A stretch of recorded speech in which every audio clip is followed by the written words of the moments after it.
나보다 약한 애는 맞아도 돼요. 9살 손녀의 입에서 나온 말에 담임교사는 얼어붙었습니다. 학교에서 친구를 밀어 다치게 한 서아. 그 아이의 차갑고 공허한 눈빛은 9살 아이의 것이 아니었습니다. 할머니, 나도 괴물 되기 싫어요. 손녀가 떨리는 목소리로 고백하던 그 밤, 할머니 영심은 모든 것을 걸기로 결심했습니다. 매일 밤 손녀의 방에 들어가는 새아빠의 그림자, 아이의 몸에 새겨진 멍 자국과 손톱 자국, 그리고 눈을 감고 있는 딸. 영심은 몰래 카메라를 설치했고 그 안에 담긴 진실은 상상 이상으로 끔찍했습니다. 가족 모두가 등을 돌렸지만 이 할머니는 포기하지 않았습니다. 손녀를 구하기 위한 외로운 싸움, 그리고 마침내 밝혀지는 충격적인 진실까지. 오늘의 사연 시작합니다. 시작 전 구독과 좋아요는 저에게 큰 힘이 됩니다. 감사합니다. 봄비가 내리는 화요일 오후였습니다. 서울 강북의 한 초등학교 운동장에서 아이들의 비명소리가 터져 나왔습니다. 미끄럼틀 계단 아래 한 여자아이가 팔을 움켜쥔 채 울음을 터뜨리고 있었습니다. 체육 선생님이 황급히 달려가 아이를 부축했습니다. 괜찮니? 어디 다쳤어? 선생님이 다급하게 물었습니다. 아이의 팔에는 붉은 찰과상이 선명했습니다. 선생님은 주변을 둘러보며 목격자를 찾았습니다. 누가 봤어? 무슨 일이 있었는지 말해줄 수 있는 사람? 한 남자아이가 조심스럽게 손을 들었습니다. 선생님, 서아가 밀었어요. 다른 여자아이도 고개를 끄덕이며 거들었습니다. 맞아요. 서아가 양손으로 세게 밀었어요. 선생님은 미끄럼틀 위를 올려다봤습니다. 서아는 계단 중간쯤에 멈춰서서 아래를 내려다보고 있었습니다. 그 얼굴에는 아무런 표정도 없었습니다. 서아야, 너 지금 내려와. 선생님이 엄하게 말했습니다. 서아는 천천히 계단을 내려왔습니다. 발걸음은 느렸지만 눈빛은 흔들림이 없었습니다. 보건실에서는 넘어진 아이의 어머니와 통화가 한창이었습니다. 보건 선생님이 전화기를 귀에 댄 채 고개를 연신 숙였습니다. 정말 죄송합니다. 네, 바로 연락드리겠습니다. 담임교사 이수진은 급하게 휴대폰을 꺼냈습니다. 서아 어머니의 번호를 찾아 전화를 걸었습니다. 신호음이 3번 울린 뒤 혜진의 목소리가 들렸습니다. 네, 선생님. 혜진이 조심스럽게 말했습니다. 어머님, 학교로 좀 와주셔야 할 것 같습니다. 서아가. 이수진이 잠시 말을 멈췄습니다. 서아가 친구를 다치게 했어요. 혜진의 한숨소리가 전화기 너머로 들려왔습니다. 또요? 알겠습니다. 지금 바로 가겠습니다. 상담실 안은 무거운 침묵으로 가득했습니다. 서아는 의자에 앉아 고개를 푹 숙이고 있었습니다. 이수진은 서아 맞은편에 앉아 아이를 바라봤습니다. 서아야, 선생님 얘기 좀 들어볼래? 이수진이 부드럽게 물었습니다. 서아는 대답하지 않았습니다. 왜 친구를 밀었어? 무슨 일이 있었니? 이수진이 다시 물었습니다. 서아는 여전히 입을 다물고 있었습니다. 이수진은 한숨을 쉬며 자세를 고쳐 앉았습니다. 서아야, 선생님한테 말 안 하면 선생님이 어떻게 도와줘야 할지 모르잖아. 그때 서아가 천천히 고개를 들었습니다. 그 눈빛은 9살 아이라고 믿기 어려울 만큼 차가웠습니다. 나보다 약한 애는 맞아도 돼요. 서아가 낮고 기계적인 목소리로 말했습니다. 이수진의 눈이 커졌습니다. 뭐라고? 서아야, 그게 무슨 말이야? 이수진이 당황하며 물었습니다. 서아는 다시 고개를 숙였습니다. 더 이상 아무 말도 하지 않았습니다.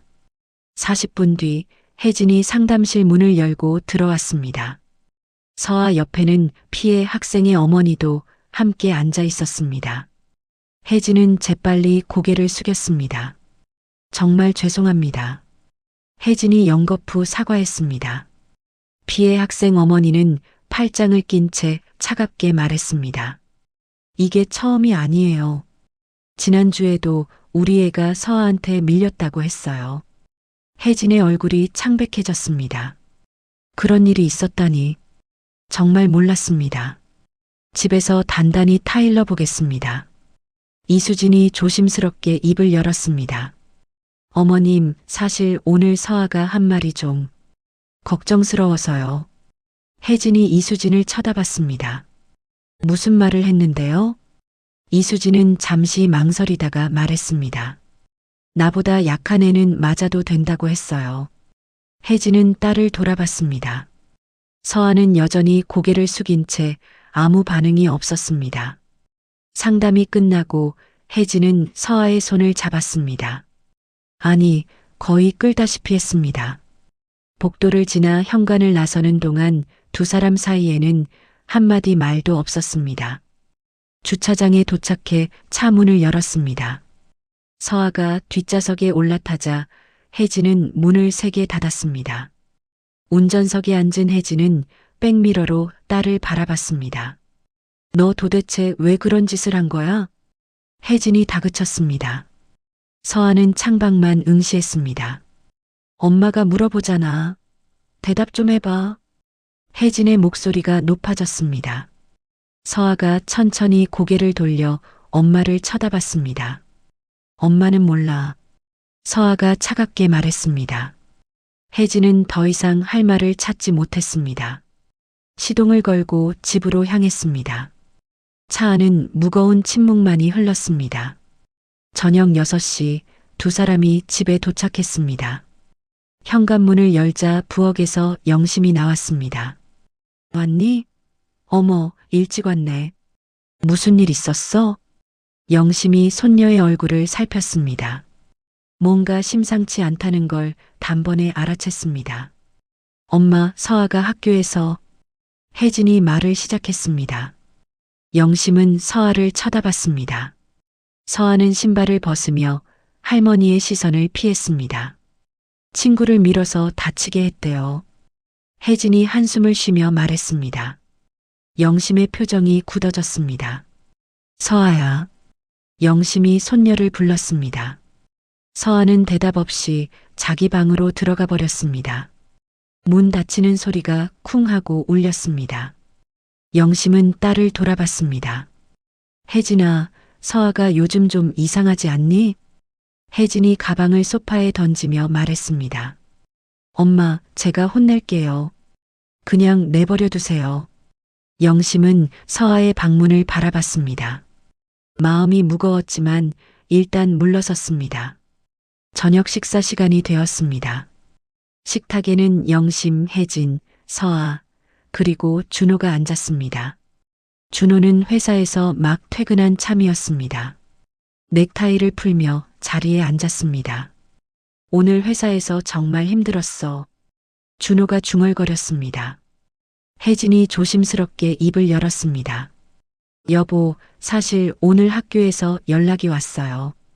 준호가 고개를 들었습니다. 무슨 일인데? 서아가 친구를 밀어서 다치게 했대요. 혜진이 작은 목소리로 말했습니다. 준호는 서아를 노려봤습니다. 그래서 너 학교에서 애 밀었어? 준호가 단도직입적으로 물었습니다. 서아는 밥그릇만 바라봤습니다. 아빠가 물어보는데 대답 안 해? 준호의 목소리가 높아졌습니다. 영심이 끼어들었습니다. 애가 지금 힘들어하는데 좀 천천히 얘기하자. 준호가 영심을 쳐다봤습니다. 어머님, 이럴 때 확실하게 잡아야 합니다. 준호가 단호하게 말했습니다. 식사는 어색하고 긴장된 분위기 속에서 끝났습니다. 서아는 밥 한 숟가락도 제대로 뜨지 못했습니다. 밥 다 먹을 때까지 앉아 있어. 준호가 명령했습니다. 서아가 작게 말했습니다. 배 안 고파요. 그리고는 자리에서 일어나 방으로 들어가 버렸습니다. 혜진은 난처한 표정을 지었습니다. 영심은 서아의 뒷모습을 안타깝게 바라봤습니다. 저의 요즘 버릇이 없어. 제대로 교육해야겠어. 준호가 중얼거렸습니다. 혜진이 조심스럽게 말했습니다. 당신이 너무 엄하게 대하는 거 아니에요? 준호가 젓가락을 내려놓았습니다. 아이는 엄하게 키워야 바르게 자라는 거야. 그리고는 거실로 나가버렸습니다. 밤 10시가 되었습니다. 영심은 서아의 방문 앞을 지나가다가 멈춰 섰습니다. 문틈으로 희미한 불빛이 새어나왔습니다. 영심은 조심스럽게 문을 살짝 열었습니다. 서아는 침대에 앉아 이불을 잔뜩 끌어안고 있었습니다. 천장을 멍하니 쳐다보고 있었습니다. 서아야, 아직 안 잤어? 영심이 부드럽게 물었습니다. 서아는 깜짝 놀라며 몸을 움찔했습니다. 할머니, 나 아무것도 안 했어요. 서아가 황급히 말했습니다. 영심은 이상했습니다. 아무도 아이를 탓하지 않았는데 왜 먼저 변명을 할까요? 영심은 침대 옆에 앉았습니다. 할머니는 내 편이야. 걱정하지 마. 영심이 서아의 이마를 쓰다듬었습니다. 서아는 고개를 돌려 벽만 바라봤습니다. 영심은 한참을 그렇게 앉아 있었습니다. 새벽 3시였습니다. 영심은 복도에서 들려오는 작은 신음소리에 잠에서 깼습니다. 귀를 기울이자 서아의 방에서 들려오는 소리였습니다. 영심은 급하게 일어나 복도를 건넜습니다. 서아의 방문을 열었습니다. 서아는 악몽을 꾸는 듯 이불을 양손으로 움켜쥐고 있었습니다. 안 할게요, 안 할게요. 서아가 중얼거렸습니다. 영심은 서아의 어깨를 가볍게 흔들었습니다. 서아야, 할머니야. 괜찮아. 서아가 눈을 떴습니다. 식은땀으로 얼굴이 젖어 있었습니다. 서아는 할머니를 보자마자 울음을 터뜨렸습니다. 할머니. 서아가 떨리는 목소리로 불렀습니다. 영심은 서아를 꼭 안아주었습니다. 괜찮아, 다 괜찮아. 할머니가 여기 있어. 영심이 등을 토닥이며 말했습니다. 서아는 한참을 울었습니다. 하지만 왜 우는지는 끝내 말하지 않았습니다. 영심은 서아가 진정될 때까지 옆에 앉아 있었습니다. 아이의 숨소리가 고르게 들릴 때까지 손을 잡아주었습니다.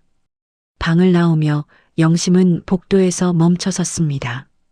손녀에게 무슨 일이 일어나고 있는지 반드시 알아내야겠다고 다짐했습니다. 첫 번째 사건 이후 일주일이 지났습니다. 목요일 오전 서아의 반에서는 미술 시간이 진행되고 있었습니다. 아이들은 각자 크레파스와 물감으로 자유롭게 그림을 그리고 있었습니다. 서아 옆자리에 앉은 민준이가 물통을 옮기다가 실수로 물을 쏟았습니다. 물이 튀어 서아의 스케치북에 얼룩이 졌습니다. 아, 미안해. 민준이가 황급히 사과했습니다. 서아는 아무 말 없이 스케치북을 내려다봤습니다. 표정이 굳어졌습니다. 서아야, 정말 미안해. 내가 닦아줄게. 민준이가 휴지를 꺼내며 말했습니다. 그 순간 서아가 책상 위에 연필을 집어들었습니다. 그리고 민준이의 팔을 향해 던졌습니다. 아야! 민준이가 비명을 질렀습니다. 연필이 팔뚝에 맞으며 작은 상처가 생겼습니다. 붉은 피가 살짝 배어 나왔습니다. 미술 담당 교사가 황급히 달려왔습니다. 무슨 일이야? 민준아, 괜찮니? 교사가 민준이의 팔을 살폈습니다. 주변 아이들이 웅성거렸습니다. 서아가 연필을 던졌어요. 한 여자아이가 말했습니다. 교사는 서아를 쳐다봤습니다. 서아는 여전히 무표정한 얼굴로 앉아 있었습니다. 서아야, 교무실로 가자. 교사가 엄하게 말했습니다. 민준이는 보건실로, 서아는 교무실로 향했습니다. 담임 이수진에게 연락이 갔습니다. 이수진은 교감과 함께 상담실로 서아를 데려갔습니다. 교감은 심각한 표정으로 서아를 바라봤습니다. 서아야, 이번이 두 번째야. 왜 자꾸 친구들한테 이렇게 공격적으로 행동하니? 교감이 물었습니다. 서아는 고개만 숙였습니다. 선생님한테 말해봐. 무슨 일 있어? 이수진이 부드럽게 물었습니다. 서아는 한참을 침묵하다가 고개를 들었습니다. 아빠가 그랬어요. 서아가 작게 말했습니다. 이수진과 교감이 서로 얼굴을 마주 봤습니다. 아빠가 뭐라고 했는데? 이수진이 조심스럽게 물었습니다. 나도 가르쳐 주는 거예요. 서아가 중얼거렸습니다. 이수진은 무슨 뜻인지 이해할 수 없었습니다. 뭘 가르쳐 준다는 거야? 교감이 물었습니다. 서아는 더 이상 대답하지 않았습니다. 학교는 긴급 회의를 열었습니다. 전문 상담사 배치가 필요하다는 결론이 났습니다. 상담사는 서아와 1:1 면담을 진행했습니다. 서아야, 여기서는 편하게 얘기해도 돼. 상담사가 부드럽게 말했습니다. 서아는 의자에 앉아 바닥만 바라봤습니다. 아빠가 뭘 가르쳐 줬다고 했지? 상담사가 물었습니다. 서아의 입술이 미세하게 떨렸습니다. 강해지는 법이요. 서아가 낮은 목소리로 대답했습니다. 상담사는 메모를 하며 고개를 끄덕였습니다. 상담이 끝난 뒤 학교는 보고서를 작성했습니다. 아동이 폭력을 학습된 행동으로 인식하고 있을 가능성이 높다는 내용이었습니다. 보고서는 혜진과 준호에게 모두 전달되었습니다. 준호는 퇴근 후 집에서 그 보고서를 받았습니다. 보고서를 읽던 준호의 얼굴이 붉어졌습니다. 손이 부들부들 떨렸습니다. 이게 무슨 소리야? 준호가 보고서를 식탁에 내던지며 말했습니다. 혜진이 황급히 보고서를 집어들었습니다. 내용을 읽던 혜진의 얼굴이 창백해졌습니다. 여보, 이게... 혜진이 말을 시작하려 했습니다. 내가 애한테 폭력을 가르쳤다고? 말도 안 되는 소리지. 준호가 소리쳤습니다. 혜진은 남편의 눈치를 살폈습니다. 서아가 당신 이름을 언급했대요. 혜진이 조심스럽게 말했습니다. 준호는 주먹으로 식탁을 쳤습니다. 그 애가 뭘 안다고. 나한테 누명 씌우는 거야. 준호가 벌떡 일어났습니다. 그리고 서아의 방으로 성큼성큼 걸어갔습니다. 준호가 방문을 거칠게 열었습니다. 서아는 책상 앞에 앉아 있다가 깜짝 놀라 뒤를 돌아봤습니다. 너 학교에서 뭐라고 한 거야? 준호가 다그쳤습니다. 서아는 침대 쪽으로 물러났습니다. 나는 서아가 떨리는 목소리로 말했습니다. 아빠 이름 함부로 말하면 안 된다고 했지? 준호가 서아의 어깨를 잡았습니다. 너 때문에 아빠가 나쁜 사람 됐잖아. 준호의 목소리가 복도까지 울렸습니다. 영심이 급하게 서아의 방으로 달려왔습니다. 하지만 준호가 이미 안에서 문을 잠가버렸습니다. 서아 괜찮니? 문 좀 열어줘요. 영심이 문을 두드렸습니다. 안에서는 준호의 낮은 목소리만 들렸습니다. 영심은 가슴이 철렁 내려앉았습니다. 10분이 지났습니다. 방문이 열렸습니다. 준호가 태연한 표정으로 나왔습니다. 애가 반성했어요. 이제 괜찮을 겁니다. 준호가 영심을 지나쳐 거실로 향했습니다. 영심은 급하게 방 안으로 들어갔습니다. 서아는 침대 모서리에 앉아 있었습니다. 눈물 자국도 없이 멍한 표정으로 벽을 바라보고 있었습니다. 서아야, 괜찮니? 아빠가 뭐라고 했어? 영심이 다가가며 물었습니다. 서아는 고개를 저었습니다. 입을 열지 않았습니다. 할머니한테 얘기해봐. 뭐가 있었니? 영심이 서아의 손을 잡으려 했습니다. 서아는 손을 뒤로 뺐습니다. 할머니, 괜찮아요. 나 씻어야 해요. 서아가 일어나 욕실로 향했습니다. 영심은 뒤따라갔습니다. 서아가 욕실 문을 열고 들어갔습니다. 영심은 문틈으로 아이의 팔을 흘끔 보았습니다. 그곳에는 선명한 멍 자국 여러 개가 있었습니다. 손톱으로 긁힌 듯한 붉은 상처도 보였습니다. 영심은 욕실로 들어갔습니다. 서아야, 이거 어디서 다친 거야? 영심이 서아의 팔을 가리키며 물었습니다. 서아는 재빨리 팔을 숨겼습니다. 제가 넘어져서 그래요. 괜찮아요. 서아가 눈을 피하며 말했습니다. 할머니한테 진짜 이야기해봐. 누가 그랬니? 영심이 다시 물었습니다. 서아의 눈빛이 흔들렸습니다. 말하면 안 돼요. 서아가 떨리는 목소리로 말했습니다. 왜 말하면 안 돼? 영심이 다그쳤습니다. 말하면 더 혼나요. 서아가 작게 속삭였습니다. 영심은 가슴이 무너지는 것 같았습니다. 손녀가 누군가에게 철저히 통제당하고 있었습니다. 다음 날 아침이었습니다. 영심은 딸 혜진을 거실로 불렀습니다. 혜진은 출근 준비를 하다가 엄마 앞에 섰습니다. 엄마, 무슨 일이에요? 저 늦어요. 혜진이 시계를 보며 말했습니다. 혜진아, 서아 팔 봤니? 영심이 물었습니다. 혜진의 표정이 굳었습니다. 무슨 소리예요? 서아 팔에 멍이 있어. 손톱 자국도 있고. 영심이 말했습니다. 혜진은 한숨을 쉬었습니다. 엄마, 애들은 다 그렇게 놀다가 다치잖아요.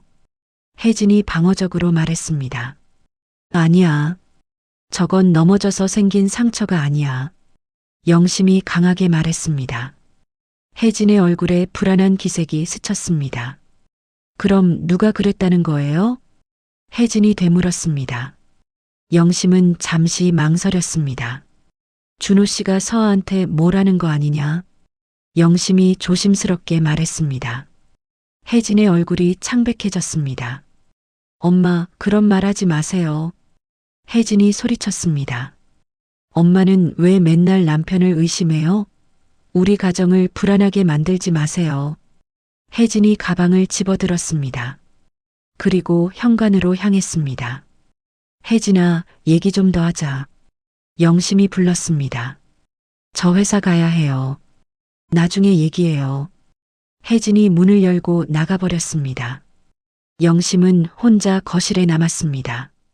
딸이 현실을 보지 못하고 있었습니다. 그날 저녁 식사 시간이었습니다. 준호는 영심을 향해 정면으로 물었습니다. 어머님, 요즘 제가 서아한테 뭘 잘못하는 것처럼 보이시나요? 준호가 젓가락을 내려놓으며 말했습니다. 영심은 준호의 눈을 똑바로 쳐다봤습니다. 글쎄요. 전 그냥 손녀가 걱정될 뿐이에요. 영심이 침착하게 대답했습니다. 저도 서아를 사랑합니다. 오해 푸셨으면 좋겠네요. 준호가 억지 웃음을 지었습니다. 하지만 영심은 그 눈빛에서 차가운 무언가를 느꼈습니다. 계산적이고 냉정한 시선이었습니다. 밤 11시가 되었습니다. 영심은 잠들지 못하고 복도 끝 의자에 앉아 있었습니다. 서아의 방을 지켜보고 있었습니다. 문틈 사이로 희미한 불빛이 새어나왔습니다. 영심은 귀를 기울였습니다. 서아의 혼잣말이 들려왔습니다. 오늘도 괜찮았어. 실수 안 했어. 안 혼났어. 서아가 계속 되뇌고 있었습니다. 영심은 눈물이 흘러내렸습니다. 손녀가 매일 밤 스스로를 검열하며 살아가고 있었습니다. 영심은 노트를 꺼냈습니다. 서아의 이상 행동들을 하나하나 기록하기 시작했습니다. 준호의 의심스러운 행동도 적었습니다. 이대로 둘 수는 없었습니다. 반드시 손녀를 구해야 했습니다. 다음 날 아침 식탁에는 평소처럼 아침 식사가 준비되어 있었습니다. 영심이 국을 담고 혜진이 반찬을 놓고 서아가 자리에 앉았습니다. 준호는 신문을 펼쳐보며 앉아 있었습니다. 서아가 우유를 따르려다가 손이 미끄러졌습니다. 컵이 기울며 우유가 식탁보 위로 쏟아졌습니다. 우유는 빠르게 번지며 준호의 서류 가방 근처까지 흘러갔습니다. 아! 서아가 작게 소리냈습니다. 준호는 신문을 내려놓았습니다. 아무 말도 하지 않았습니다. 그저 서아를 똑바로 쳐다봤습니다. 서아의 얼굴이 창백해졌습니다. 그 순간 서아는 자기 뺨을 세게 때렸습니다. 찰싹 소리가 식탁에 울렸습니다. 서아야. 혜진이 깜짝 놀라 일어났습니다. 죄송해요. 제가 잘못했어요. 서아가 기계적으로 반복했습니다. 다시 뺨을 때렸습니다. 영심이 황급히 서아의 손을 잡았습니다. 서아야, 그만해. 왜 이러니? 영심이 다급하게 말했습니다. 벌 받아야 해요. 실수했어요. 서아가 떨리는 목소리로 말했습니다. 뺨은 이미 빨갛게 달아올라 있었습니다. 준호가 자리에서 일어났습니다. 서아의 어깨를 가볍게 두드렸습니다. 괜찮아. 실수할 수 있지. 다음부터 조심하면 돼. 준호가 부드럽게 말했습니다. 하지만 영심은 그 손길이 위로가 아니라는 걸 느꼈습니다. 경고였습니다. 서아도 아빠의 손길에 몸을 움찔했습니다. 혜진이 서둘러 출근 준비를 했습니다. 오늘 회의가 있어서 일찍 나가야 해요. 혜진이 가방을 챙기며 말했습니다. 저도 오늘 외근이 있어서 일찍 나갑니다. 준호도 넥타이를 매며 말했습니다. 두 사람이 집을 나서자 영심과 서아만 남았습니다. 서아가 학교에 간 뒤였습니다. 영심은 혼자 집안을 정리하다가 준호의 서재 앞에 섰습니다. 문은 잠겨 있지 않았습니다. 영심은 조심스럽게 문을 열었습니다. 서재는 깔끔하게 정돈되어 있었습니다. 책상 위에는 서류들이 가지런히 놓여 있었습니다. 영심은 책상 서랍을 열었습니다. 서랍 안에는 책 몇 권이 꽂혀 있었습니다. 강인한 아이로 키우기, 아동 훈육의 심리학, 책 곳곳에는 형광펜으로 밑줄이 그어져 있었습니다. 영심은 다음 서랍을 열었습니다. 작은 수첩이 눈에 띄었습니다. 수첩을 펼쳐보니 서아의 행동을 기록한 내용이 빼곡했습니다. 3월 12일 명령 불복종 1회 눈물 참기 실패 재교육 필요 3월 18일 감정 표출 과다 통제 훈련 강화 4월 2일 학교 사건 집중 관리 시작 영심의 손이 떨렸습니다. 준호가 서아를 프로젝트처럼 관리하고 있었습니다. 영심은 스마트폰을 꺼내 수첩을 사진으로 찍었습니다. 서랍을 원래대로 정리하고 서재를 나왔습니다. 오후가 되어 서아가 학교에서 돌아왔습니다. 영심은 간식을 준비하며 물었습니다. 오늘 학교는 어땠어? 서아가 가방을 내려놓으며 대답했습니다. 괜찮았어요. 목소리에는 생기가 없었습니다. 영심은 서아의 얼굴을 살폈습니다.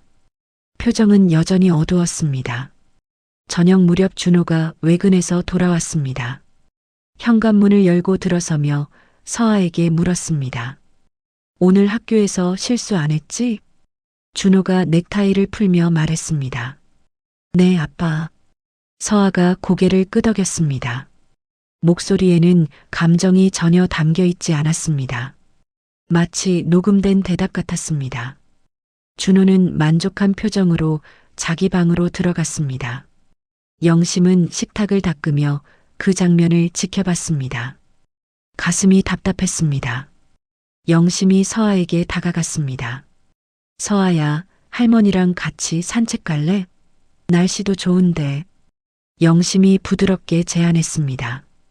서아가 대답하기도 전에 준호가 방에서 나왔습니다. 오늘은 숙제도 많고 일찍 자야 해서요. 준호가 대신 거절했습니다. 서아는 아무 말도 하지 못했습니다. 그저 준호의 얼굴만 바라봤습니다. 영심은 손녀가 자기 의사를 표현할 권리조차 빼앗겼다는 걸 확인했습니다. 주먹을 불끈 쥐었지만 참았습니다. 지금은 때가 아니었습니다. 밤 10시가 되었습니다. 영심은 복도 끝 화장실에서 나오다가 멈춰 섰습니다. 서아의 방에서 낮은 남자 목소리가 들렸습니다. 영심은 조용히 다가가 귀를 기울였습니다. 이번엔 잘했어. 준호의 목소리였습니다. 하지만 더 강해져야 해. 약하면 사랑받을 수 없어. 준호가 낮게 속삭였습니다. 이어서 서아의 흐느끼는 소리가 들렸습니다. 영심은 주먹을 쥐었습니다. 당장 문을 열고 들어가고 싶었습니다. 하지만 멈칫했습니다. 지금 들어가면 상황이 더 악화될 수 있었습니다. 영심은 자신의 방으로 돌아왔습니다. 침대에 앉아 생각했습니다. 증거가 필요했습니다. 확실한 증거가 있어야 서아를 구할 수 있었습니다. 다음 날 아침이었습니다. 영심은 스마트폰으로 인터넷을 검색했습니다. 가정용 카메라, 소형 몰래카메라, 여러 제품을 비교했습니다. 책장에 숨길 수 있는 초소형 카메라를 찾았습니다. 주문 버튼을 눌렀습니다. 배송은 이틀 뒤였습니다.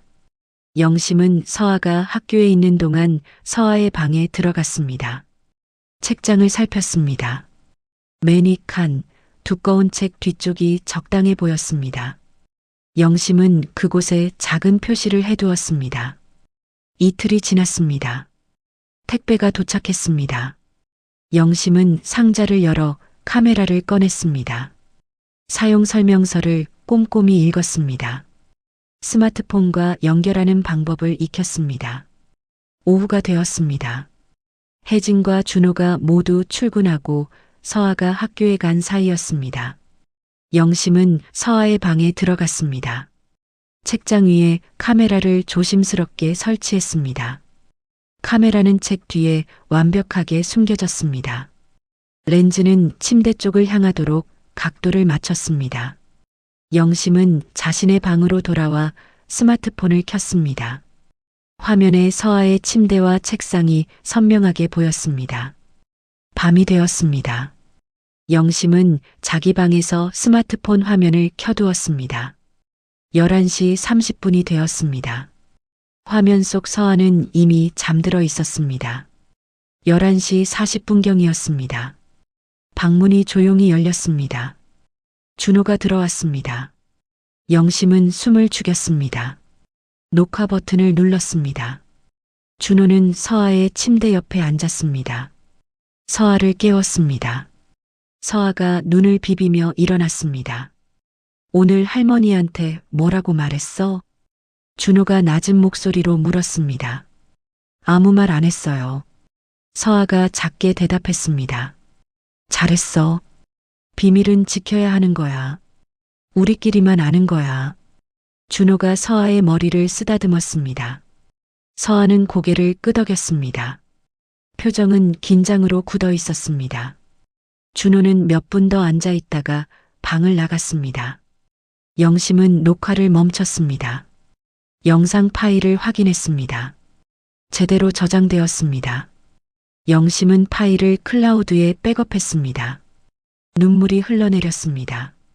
하지만 이제 증거가 생겼습니다. 다음 단계로 나아갈 수 있었습니다. 영심은 침대에 누웠습니다.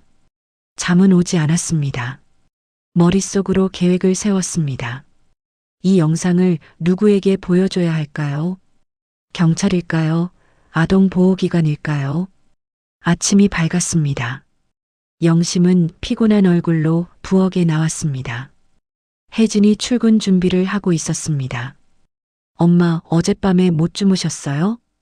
혜진이 물었습니다. 응, 잠이 안 와서.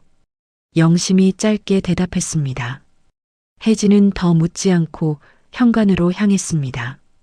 영심은 서아를 학교에 보낸 뒤 거실 소파에 앉았습니다. 스마트폰을 꺼내 저장된 영상을 다시 봤습니다. 가슴이 무너졌습니다. 하지만 포기할 수 없었습니다. 손녀를 반드시 구해야 했습니다. 카메라 설치 후 사흘째 밤이었습니다. 영심은 매일 밤 녹화된 영상들을 확인했습니다. 준호는 거의 매일 밤 서아의 방에 들어갔습니다. 시간은 11시에서 12시 사이였습니다. 그날 밤 영상에는 더 충격적인 장면이 담겨 있었습니다. 준호가 서아를 침대에 앉혀놓고 말했습니다. 강한 사람은 약한 사람을 지배할 수 있어. 준호의 목소리가 화면 너머로 들렸습니다. 네가 강해지려면 연습이 필요해. 서아가 작게 대답했습니다. 아빠, 저 그러기 싫어요. 싫으면 약한 애가 되는 거야. 준호가 차갑게 말했습니다. 약한 애는 아무도 사랑하지 않아. 영심은 화면을 보며 눈물을 흘렸습니다. 준호가 아이의 심리를 무너뜨리고 있었습니다. 체계적으로, 계획적으로. 다음 영상은 더 견디기 힘들었습니다. 준호가 서아에게 명령했습니다. 나한테 욕을 해봐. 크게. 서아가 울먹이며 거부했습니다. 싫어요. 못해요. 못하면 너는 약한 애야. 준호가 압박했습니다. 강한 애가 되고 싶지 않아? 서아는 결국 작은 목소리로 욕설을 따라 했습니다. 더 크게. 준호가 다그쳤습니다. 서아의 목소리가 점점 커졌습니다. 마지막에는 울음을 터뜨렸습니다. 영상은 7분간 이어졌습니다. 영심은 손이 떨려 스마트폰을 제대로 잡을 수 없었습니다. 하지만 이 모든 장면을 증거로 남겨야 했습니다. 파일을 USB와 클라우드 양쪽에 백업했습니다. 또 다른 영상도 있었습니다. 준호가 서아를 바닥에 무릎 꿇렸습니다. 말 잘못하면 어떻게 되는지 알지? 준호가 내려다보며 물었습니다. 벌 받아요. 서아가 고개를 숙인 채 대답했습니다. 그래. 그러니까 항상 조심해야 해. 준호가 경고했습니다. 할머니나 엄마한테 이상한 말하면 안 돼. 서아를 일으켜 세우며 준호가 물었습니다. 아빠는 널 사랑해서 이러는 거야. 알지? 네, 아빠. 서아가 기계적으로 대답했습니다. 영심은 더 이상 지체할 수 없다고 판단했습니다. 다음 날 아침 혜진이 출근하기 직전이었습니다. 영심은 거실에서 딸을 가로막고 섰습니다. 혜진아, 이것만 봐. 제발. 영심이 스마트폰을 들이밀었습니다. 엄마, 지금 출근 시간이에요. 뭐예요? 혜진이 짜증 섞인 표정을 지었습니다. 1분만 봐. 진짜 중요해. 영심이 재생 버튼을 눌렀습니다. 화면에서 준호가 서아에게 욕설을 가르치는 장면이 나왔습니다. 혜진의 얼굴이 굳어갔습니다. 30초도 채 지나지 않아 혜진이 화면을 밀쳐냈습니다. 엄마, 이게 뭐예요? 몰래 카메라 설치한 거예요? 혜진이 소리쳤습니다. 이건 불법이에요. 불법이든 뭐든 저 장면을 봐. 영심도 목소리를 높였습니다. 저게 정상이야? 혜진은 고개를 저었습니다. 남편이 아이를 훈육하는 건 당연한 거예요. 혜진이 방어적으로 말했습니다. 엄마는 요즘 애들 교육 방식을 몰라서 그래요. 저게 훈육이야? 저건 학대야. 영심이 소리쳤습니다. 혜진의 눈에 눈물이 고였습니다. 엄마가 우리 가정을 망치려는 거예요? 혜진이 울먹이며 말했습니다. 가방을 들고 현관으로 향했습니다. 혜진아, 제발 정신 차려. 영심이 외쳤습니다. 하지만 혜진은 문을 닫고 나가버렸습니다. 영심은 혼자 거실에 남았습니다. 무력감이 밀려왔습니다. 딸조차 현실을 외면하고 있었습니다. 저녁이 되었습니다. 준호는 혜진에게서 카메라 이야기를 들었습니다. 준호가 영심을 거실로 불렀습니다. 어머님, 준호가 차갑게 말했습니다. 저를 믿지 못하신다면 제가 이 집을 나가는 게 맞을 것 같네요. 영심은 준호를 똑바로 쳐다봤습니다. 나는 손녀를 지키려는 것뿐이에요. 지키시려고요? 준호가 비웃었습니다. 어머님이 서아를 망치고 계신 겁니다. 혜진이 준호 옆에 섰습니다. 엄마, 이제 그만하세요. 혜진이 울며 말했습니다. 엄마 때문에 우리 가족이 다 망가져요. 영심은 두 사람을 번갈아 봤습니다. 자신이 가족 안에서 완전히 고립되었다는 걸 깨달았습니다. 그날 밤 영심은 서아의 방에 몰래 들어갔습니다. 잠든 아이 곁에 앉았습니다. 서아의 손을 잡으며 속삭였습니다. 할머니가 너를 꼭 지킬 거야. 조금만 참아. 서아가 눈을 떴습니다. 할머니를 보며 떨리는 목소리로 말했습니다. 할머니, 이제 그만해요. 서아가 할머니의 손을 밀쳐냈습니다. 아빠한테 혼나요. 할머니 때문에 더 힘들어요. 영심은 가슴이 무너졌습니다. 아이조차 깊이 세뇌되어 있었습니다. 영심은 방을 나와 복도에 주저앉았습니다. 오열했습니다. 새벽 4시였습니다. 영심은 복도에서 서아의 방문 앞에 서 있었습니다. 방 안에서 인기척이 들렸습니다. 문을 살짝 열었습니다. 준호가 서아의 방문 앞에 서 있었습니다. 문을 열고 안으로 들어갔습니다. 영심은 숨을 죽인 채 멀리서 지켜봤습니다. 10분 뒤 준호가 나왔습니다. 손에는 서아의 일기장이 들려 있었습니다. 영심은 준호가 자기 방으로 들어간 뒤 서아의 방으로 들어갔습니다. 서아는 이불을 목까지 끌어올리고 있었습니다. 가쁜 숨을 쉬고 있었습니다. 서아야, 할머니야. 영심이 속삭였습니다. 서아는 눈을 뜨지 않았습니다. 할머니, 아빠는 나한테 잘해주는 거예요. 서아가 기계적으로 말했습니다. 오해하지 마세요. 영심은 그 말이 주입된 문장임을 알았습니다. 서아 본인의 말이 아니었습니다. 영심은 더 이상 집안에서는 해결할 수 없다고 판단했습니다. 외부의 도움이 필요했습니다. 아침이 되자마자 스마트폰을 꺼냈습니다. 지역 아동보호 전문기관 번호를 검색했습니다. 손가락이 떨렸습니다. 전화를 걸었습니다. 신호음이 울렸습니다. 네, 아동보호 전문기관입니다. 상담사의 목소리가 들렸습니다. 손녀가 학대받고 있는 것 같아요. 영심이 떨리는 목소리로 말했습니다. 도와주세요. 상담사가 차분하게 물었습니다. 어떤 상황이신지 말씀해 주시겠어요? 영심은 지난 며칠간 있었던 일들을 설명했습니다. 학교 폭력 사건, 서아의 멍 자국, 녹화된 영상들. 영상 증거가 있으시다면 이메일로 보내주시겠어요? 상담사가 말했습니다. 검토 후 연락드리겠습니다. 영심은 전화를 끊고 즉시 이메일을 작성했습니다. 제목에는 긴급 아동학대 신고라고 적었습니다. 영상 파일들을 첨부했습니다. 전송 버튼을 눌렀습니다. 며칠이 지났습니다.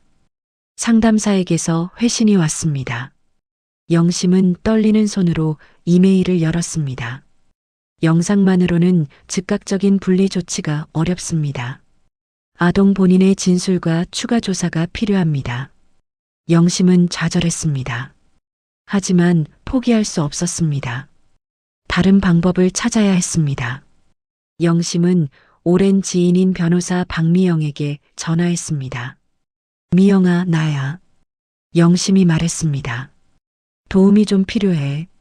박미영은 영심의 사정을 들었습니다. 한참을 침묵하다가 입을 열었습니다.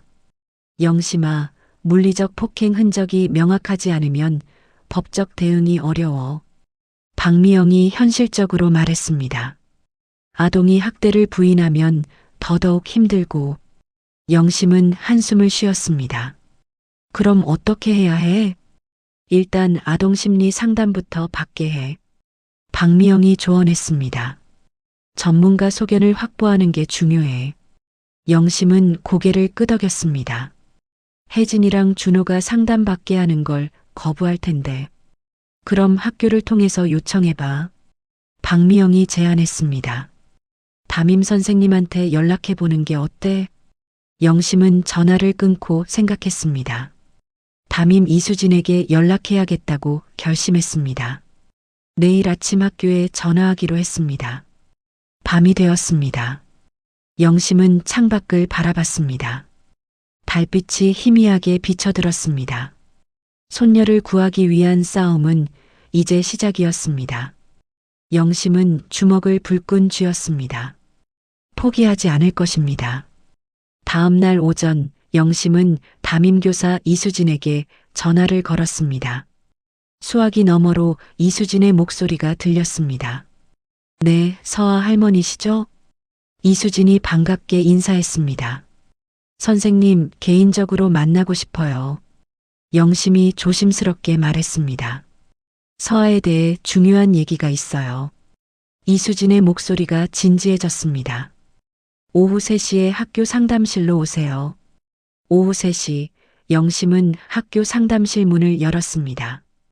이수진이 의자에서 일어나 맞이했습니다. 어서 오세요. 앉으세요. 이수진이 자리를 권했습니다. 영심은 가방에서 스마트폰을 꺼냈습니다. 선생님, 이것 좀 봐주세요. 영심이 떨리는 손으로 영상을 재생했습니다. 화면에는 준호가 서아를 무릎 꿇리는 장면이 나왔습니다.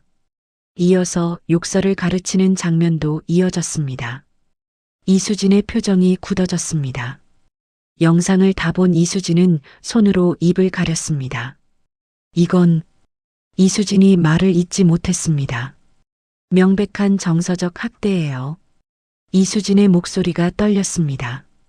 즉시 조치가 필요합니다. 영심의 눈에 눈물이 고였습니다. 선생님, 도와주세요. 혼자서는 어떻게 할 수가 없어요. 이수진은 영심의 손을 잡았습니다.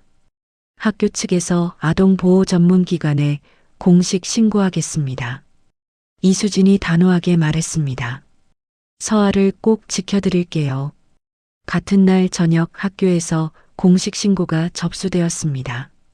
아동보호전문기관은 며칠 내로 가정 방문 조사를 실시하겠다고 통보했습니다. 그 사실은 준호에게도 전달되었습니다. 준호는 즉시 변호사를 선임했습니다. 혜진에게 말했습니다. 이건 어머님이 우리 가정을 파괴하려는 거야. 준호가 냉정하게 말했습니다. 우리도 대응해야 해. 혜진은 혼란스러웠습니다. 남편의 얼굴을 쳐다보며 물었습니다. 정말 당신이 서아한테 그런 짓을 한 거예요? 준호가 혜진의 어깨를 잡았습니다. 절대 아니야. 그냥 훈육이었을 뿐이야. 준호가 단호하게 말했습니다. 나를 믿어줘. 혜진은 믿고 싶었습니다. 하지만 마음 한편에서는 의심이 자라났습니다. 이틀 뒤 아동보호전문기관 조사관 2명이 집을 방문했습니다. 한 명은 남성, 한 명은 여성이었습니다. 신분증을 보여주며 자신들을 소개했습니다. 가정조사를 실시하겠습니다. 남성 조사관이 말했습니다. 각자 개별 면담을 진행할 예정입니다. 조사관들은 영심, 혜진, 준호, 서아를 차례로 면담했습니다. 영심은 모든 증거를 제출했습니다. 녹화된 영상 파일, 사진으로 찍어둔 수첩 내용, 서아의 멍 자국 사진들. 여성 조사관이 서아와 단둘이 면담했습니다. 서아야, 아빠가 너한테 이상한 행동을 한 적 있니?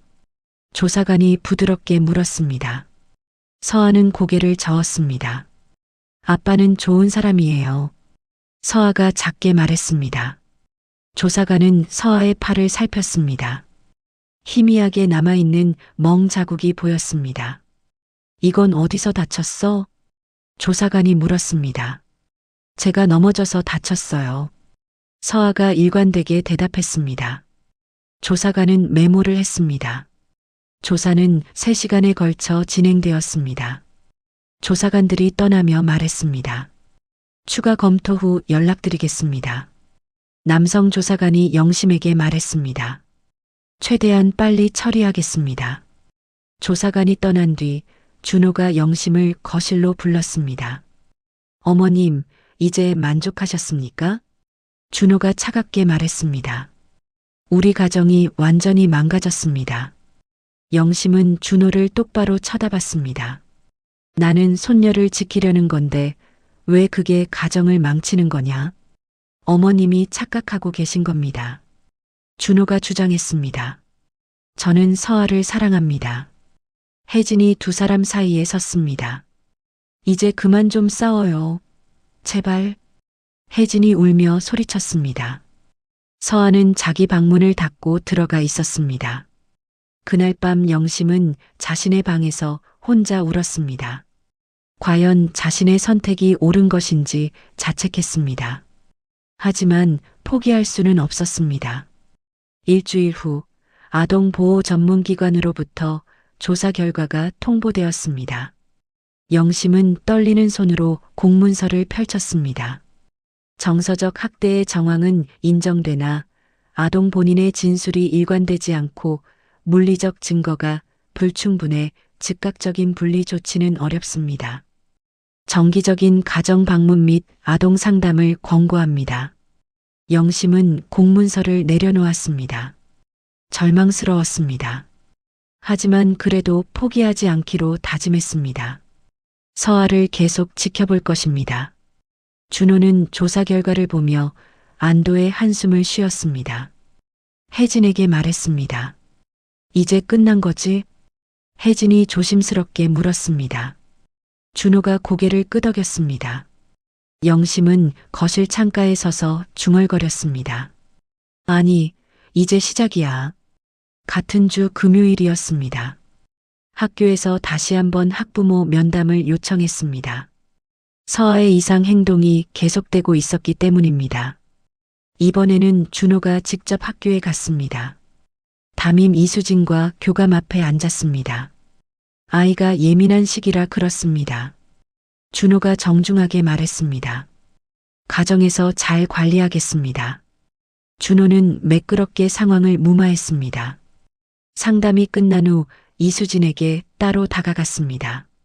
선생님, 저희 가정일에 너무 개입하지 말아주셨으면 합니다. 준호가 웃으며 말했습니다. 하지만 눈빛은 차갑했습니다. 이수진은 불편한 기색을 보였습니다. 학교 차원에서 더 이상 개입하기 어려운 한계를 느꼈습니다. 하지만 영심에게 따로 전화했습니다. 혹시 제가 도와드릴 수 있는 게 있으면 언제든 연락 주세요. 이수진이 진심을 담아 말했습니다. 감사합니다, 선생님. 영심이 고마움을 전했습니다. 그날 밤 준호는 가족회의를 소집했습니다. 영심, 혜진, 서아를 거실에 모았습니다. 우리 가족이 화목하게 지내려면 서로를 의심하지 말아야 합니다. 준호가 정중하게 말했습니다. 하지만 눈빛은 차가웠습니다. 어머님도 이제 오해를 푸셨으면 좋겠습니다. 준호가 영심을 향해 강조했습니다. 저는 서아를 진심으로 사랑합니다. 혜진이 엄마 쪽을 봤습니다. 엄마, 제발 이제 그만 의심하고 우리 가족 평화롭게 살아요. 혜진이 눈물을 보이며 말했습니다. 서아는 바닥만 내려다보며 아무 말도 하지 않았습니다. 영심은 가족 모두가 준호의 통제 아래 놓여 있다는 사실에 분노했습니다. 하지만 겉으로는 침착함을 유지했습니다. 회의가 끝난 후 영심은 서아를 몰래 불렀습니다. 할머니한테 진짜 이야기해 줄래? 영심이 다시 한번 물었습니다. 서아는 한참을 망설였습니다. 그리고 작은 목소리로 속삭였습니다. 할머니, 나도 괴물 되기 싫어요. 영심은 심장이 멎는 듯한 충격을 받았습니다. 괴물이 뭐야? 무슨 소리야? 영심이 다급하게 물었습니다. 아빠가 나한테 괴물놀이 하래요. 서아가 떨리는 목소리로 고백했습니다. 강한 괴물이 되면 사랑받는데요. 영심은 서아를 꽉 안아주었습니다. 너는 괴물이 아니야. 할머니가 꼭 지켜줄 거야. 영심이 약속했습니다. 이제 더 이상 망설일 수 없었습니다. 서아를 이 집에서 데리고 나가야 했습니다. 그날 밤 영심은 더 이상 이 집 안에서 서아를 지킬 수 없다고 최종 판단했습니다.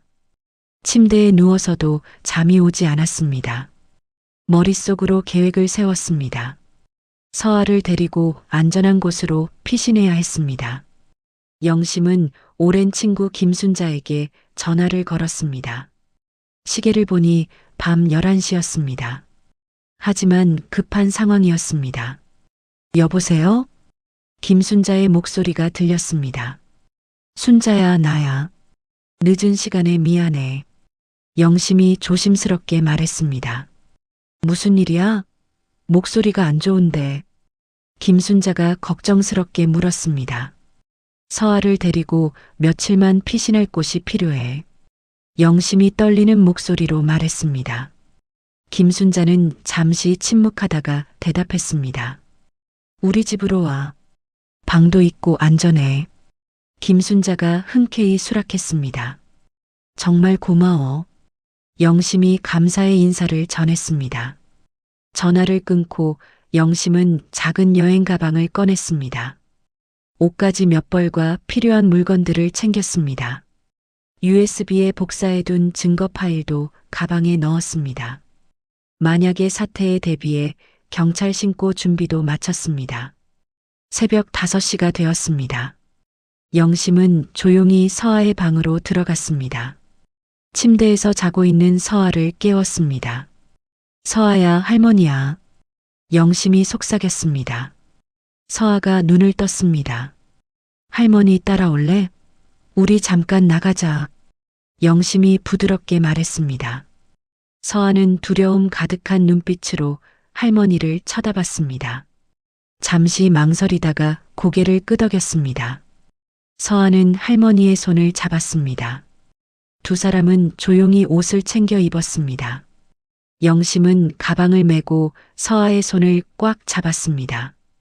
복도를 지나 현관으로 향했습니다. 영심이 현관문 손잡이를 잡았습니다. 그 순간 거실에서 불이 켜졌습니다. 준호가 팔짱을 낀 채 서 있었습니다. 어디 가시려고요? 준호의 차가운 목소리가 울려 퍼졌습니다. 영심은 서아를 뒤로 숨겼습니다. 비켜요. 우리는 나갈 거예요. 영심이 단호하게 말했습니다. 어머님, 새벽에 아이를 어디 데려가려는 거예요? 준호가 비웃었습니다. 이건 유괴예요. 그 소리에 혜진도 방에서 급하게 나왔습니다. 상황을 파악한 혜진이 소리쳤습니다. 엄마, 미쳤어요? 내 딸을 어디 데려가려는 거예요? 혜진이 서아에게 달려왔습니다. 영심과 혜진 사이에 몸싸움이 벌어졌습니다. 서아는 두 사람 사이에서 울음을 터뜨렸습니다. 준호가 서아에게 다가갔습니다. 아빠한테 와. 준호가 손을 내밀었습니다. 서아는 겁에 질려 뒷걸음질 쳤습니다. 벽에 부딪혔습니다. 이 아이한테 손대지 마. 영심이 소리치며 준호와 혜진 사이에 몸을 던졌습니다. 준호가 태도를 바꿨습니다. 어머님, 정신 좀 차리세요. 준호가 차갑게 말했습니다. 당신이 애를 망치고 있다고요. 혜진도 가세했습니다. 엄마가 서아를 이상하게 만들고 있어요. 제발 그만해요. 영심은 주머니에서 스마트폰을 꺼냈습니다. 내가 다 녹음했어. 경찰도 이미 연락했어. 영심이 외쳤습니다. 통화 버튼을 누르며 112에 연결했습니다. 112입니다. 수화기 너머로 목소리가 들렸습니다. 준호의 얼굴이 순간 굳었습니다. 지금 폭행 당하고 있어요. 영심이 외쳤습니다. 주소는 서울시 강북구. 준호가 영심의 손에서 스마트폰을 빼앗으려 했습니다. 영심은 바닥에 넘어졌습니다. 하지만 스마트폰을 놓지 않았습니다. 이럴 거 없어요. 경찰 부르지 마세요. 혜진이 울부짖었습니다. 하지만 이미 신고는 접수된 상태였습니다. 서아는 구석에 웅크리고 앉아 울고 있었습니다. 영심은 넘어진 채로도 서아를 향해 말했습니다. 괜찮아. 할머니가 지켜줄게. 10분 뒤 경찰차 사이렌 소리가 들렸습니다. 초인종이 울렸습니다. 혜진이 문을 열었습니다. 경찰 2명이 현관문을 열고 들어왔습니다. 무슨 일이십니까? 남성 경찰관이 물었습니다. 영심은 바닥에서 일어났습니다. 이 사람이 제 손녀를 학대하고 있어요. 영심이 준호를 가리키며 말했습니다. 증거도 있어요. 준호가 태연하게 말했습니다. 오해예요. 저는 아이를 훈육했을 뿐이에요. 준호가 경찰을 향해 말했습니다. 어머님이 착각하고 계신 겁니다. 여성 경찰관이 영심에게 다가왔습니다. 증거가 있다고 하셨는데 보여주실 수 있습니까? 경찰관이 물었습니다. 영심은 스마트폰을 꺼냈습니다. 클라우드에 저장된 영상 파일을 보여주었습니다. 경찰관은 영상을 확인했습니다. 표정이 굳어졌습니다. 다른 경찰관도 함께 영상을 봤습니다. 일단 동행해 주셔야겠습니다. 남성 경찰관이 준호를 향해 말했습니다. 이건 말도 안 돼요. 저는 아무 잘못도 안 했어요. 준호가 강하게 항의했습니다. 조사를 위해 동행이 필요합니다. 경찰관이 단호하게 말했습니다. 혜진은 남편의 팔을 붙잡았습니다. 당신 진짜 안 한 거 맞죠? 맞죠? 혜진이 울며 물었습니다. 당연하지. 나 믿어.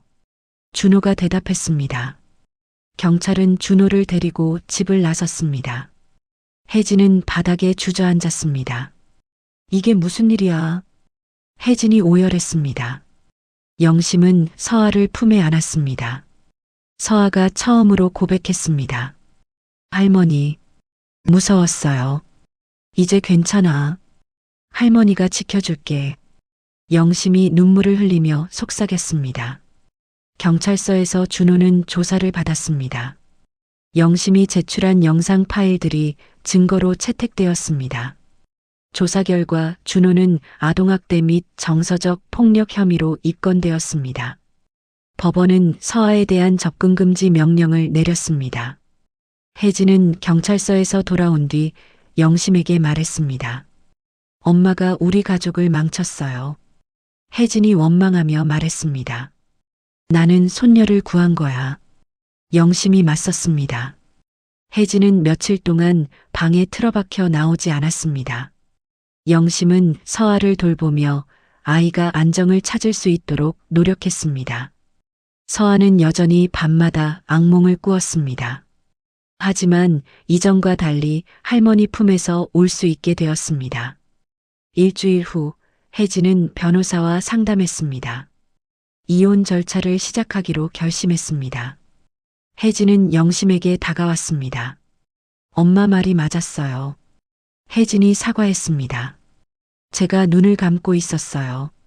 영심은 딸을 안아주었습니다. 이제 어떻게 살아야 할지 모르겠어요. 혜진이 눈물을 흘렸습니다. 우리 셋이서 다시 시작하면 돼. 영심이 위로했습니다. 혜진은 지역 아동심리치료센터에 서아를 등록했습니다. 전문가의 도움을 받기로 했습니다. 센터 상담사 윤지혜가 서아를 맡았습니다. 치료센터 첫 상담 날이었습니다. 서아는 긴장한 얼굴로 상담실에 들어갔습니다. 영심과 혜진은 밖에서 기다렸습니다. 서아야, 여기서는 네가 하고 싶은 말 다 해도 돼. 윤지혜가 부드러운 목소리로 말했습니다. 아무도 너를 혼내지 않아. 서아는 처음에는 입을 다물고 있었습니다. 윤지혜가 그림 도구를 건넸습니다. 그림으로 표현해 볼래? 서아는 조금씩 마음을 열기 시작했습니다. 종이에 검은색 크레파스로 괴물을 그렸습니다. 그 위에 빨간색으로 큰 X표를 그었습니다. 이 괴물은 누구야? 윤지혜가 조심스럽게 물었습니다. 나를 괴롭히던 괴물이에요. 서아가 작게 대답했습니다. 이제는 없어졌어요. 윤지혜가 미소 지었습니다. 잘했어, 서아야. 정말 용감해. 치료는 매주 2번씩 진행되었습니다. 서아는 점점 더 자신의 감정을 표현하는 법을 배워갔습니다. 3주차 상담이었습니다. 윤지혜가 서아에게 말했습니다. 네가 잘못한 게 아니야. 어른이 잘못한 거야. 그 말을 듣고 서아는 처음으로 참았던 울음을 터뜨렸습니다. 영심은 상담실 밖에서 손녀의 울음소리를 들었습니다. 그 울음이 치유의 시작임을 알았습니다. 상담이 끝난 뒤 서아가 나왔습니다. 눈이 빨갛게 부어 있었습니다.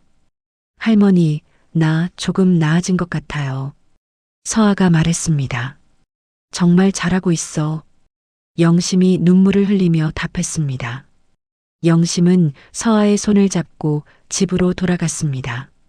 한 달이 지났습니다. 학교에서도 서아의 변화가 감지되기 시작했습니다.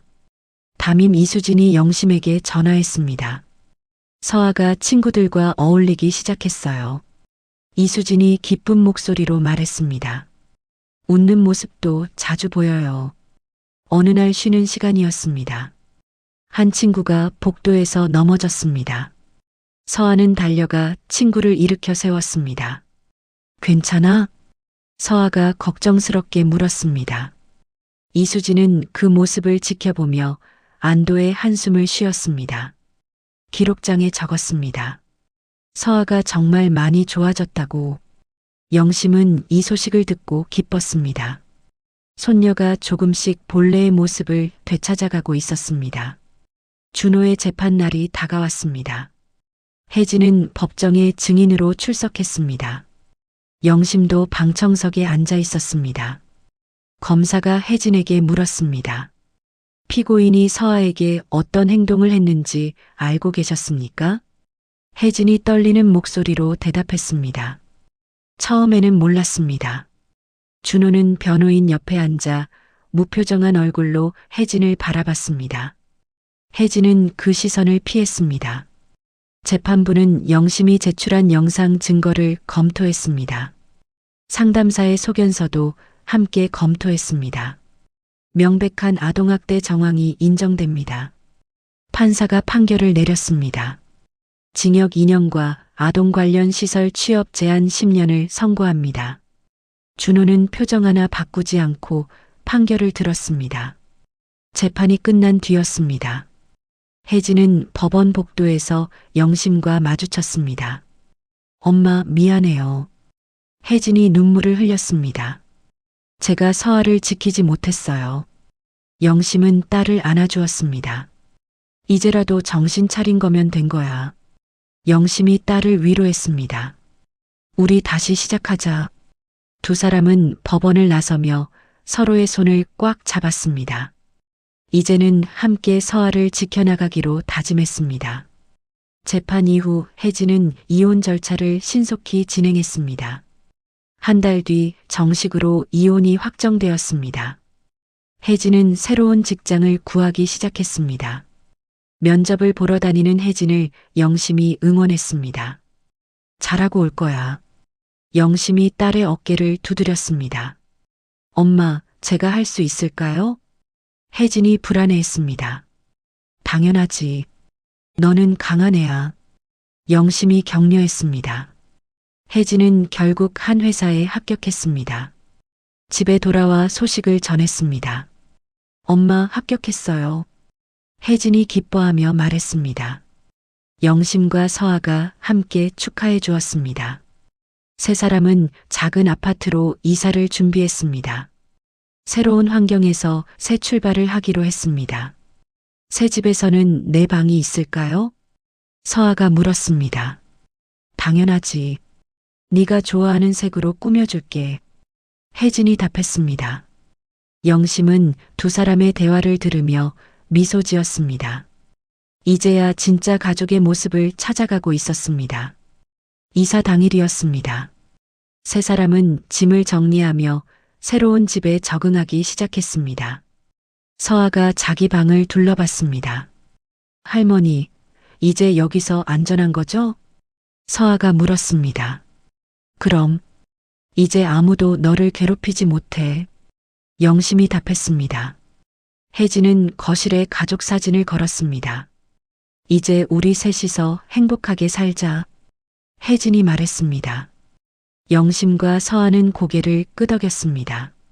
저녁 식사는 간단하게 배달 음식으로 해결했습니다. 하지만 세 사람은 오랜만에 편안한 마음으로 밥을 먹었습니다. 엄마, 할머니 사랑해요. 서아가 말했습니다. 혜진과 영심은 눈물을 글썽이며 서아를 안아주었습니다. 새 집에서의 첫날 밤이었습니다. 서아는 자기 방 침대에 누워 천장을 바라봤습니다. 이전처럼 불안하거나 두렵지 않았습니다. 오히려 평온함을 느꼈습니다.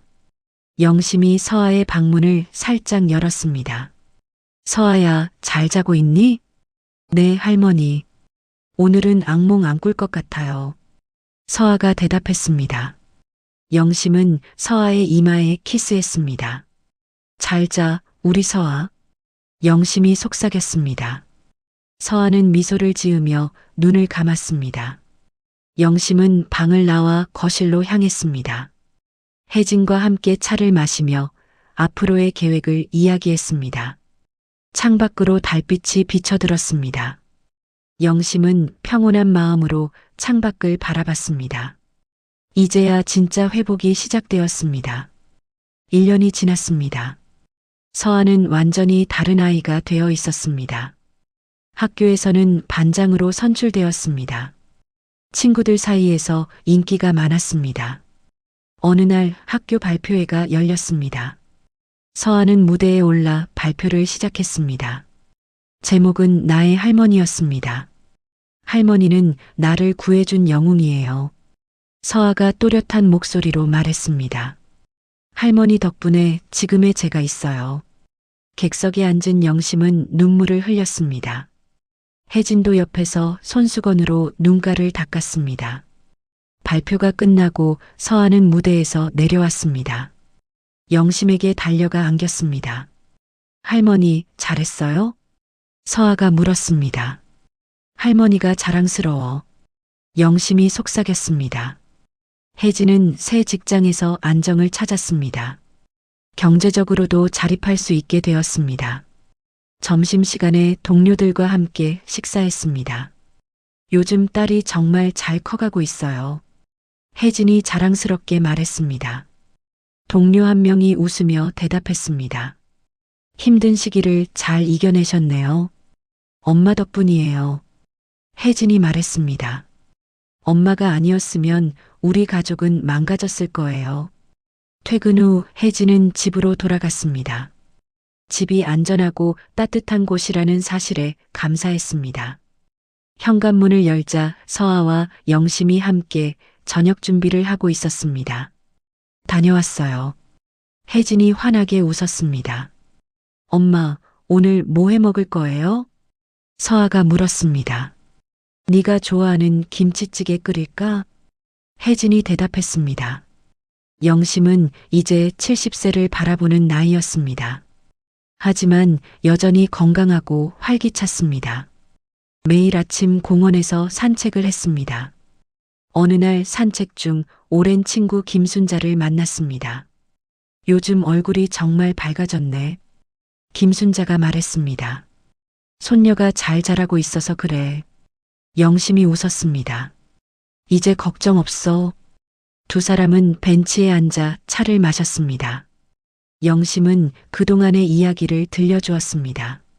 정말 잘했어. 김순자가 격려했습니다. 너 같은 할머니가 있어서 서아가 살았어. 서아는 치료센터 상담을 1년 넘게 받았습니다. 상담사 윤지혜로부터 말을 들었습니다. 이제 정기 상담은 종료해도 될 것 같아요. 윤지혜가 미소 지으며 말했습니다. 서아가 정말 많이 성장했어요. 서아가 인사했습니다. 선생님 덕분이에요. 감사해요. 네가 스스로 이겨낸 거야. 윤지혜가 답했습니다. 정말 자랑스러워. 상담실을 나서며 서아가 영심에게 말했습니다. 할머니, 이제 저 괜찮아요. 영심은 눈물을 참으며 고개를 끄덕였습니다. 두 사람은 손을 잡고 치료센터를 나섰습니다. 햇살이 따뜻하게 내리쬐는 거리를 걸었습니다. 어느 일요일이었습니다.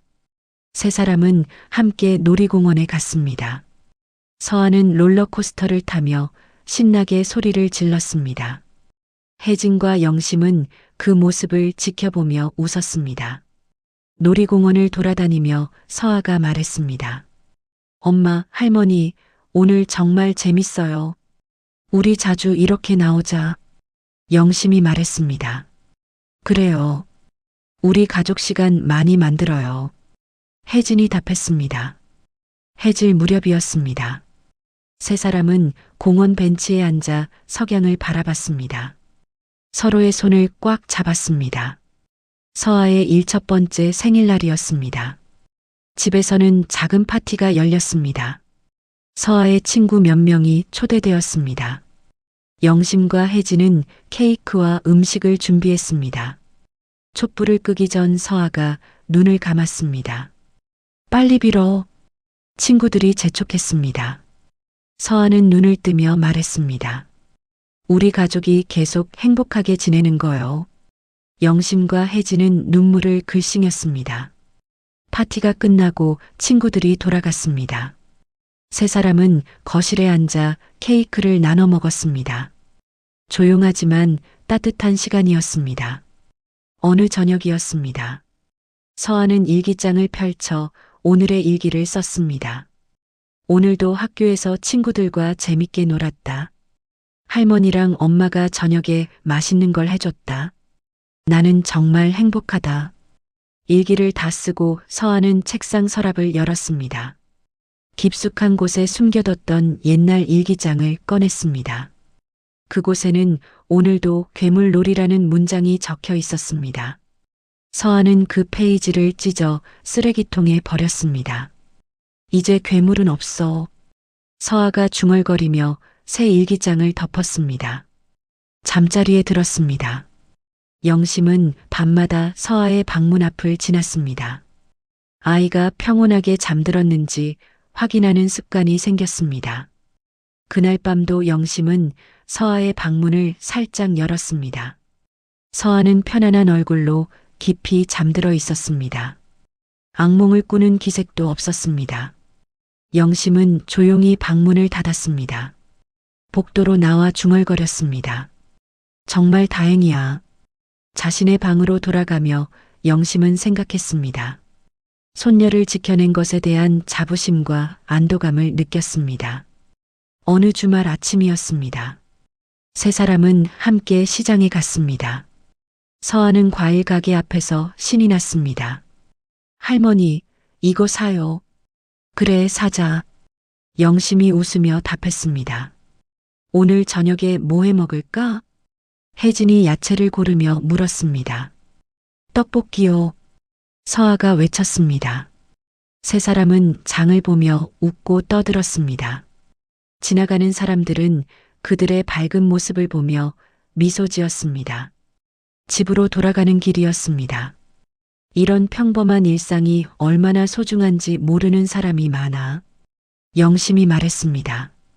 혜진과 서아는 고개를 끄덕였습니다. 그날 밤 세 사람은 거실에 둘러앉았습니다. TV를 보며 편안한 시간을 보냈습니다. 서아는 영심의 무릎에 머리를 기댔습니다. 잠이 들었습니다. 혜진은 담요를 덮어주었습니다. 영심은 잠든 손녀의 이마에 키스했습니다. 너는 괴물이 아니라 사랑을 배운 아이가 될 거야. 영심이 속삭였습니다. 엄마, 정말 감사해요. 혜진이 엄마의 손을 잡으며 말했습니다. 엄마가 아니었으면. 그런 말하지 마. 영심이 웃었습니다. 우리 가족이잖아. 창밖으로 달빛이 비쳐들었습니다. 영심은 평온한 얼굴로 창밖을 바라봤습니다. 이제야 진짜 가족의 회복이 완성되었습니다. 세 사람은 서로를 의지하며 새로운 미래를 향해 나아가고 있었습니다.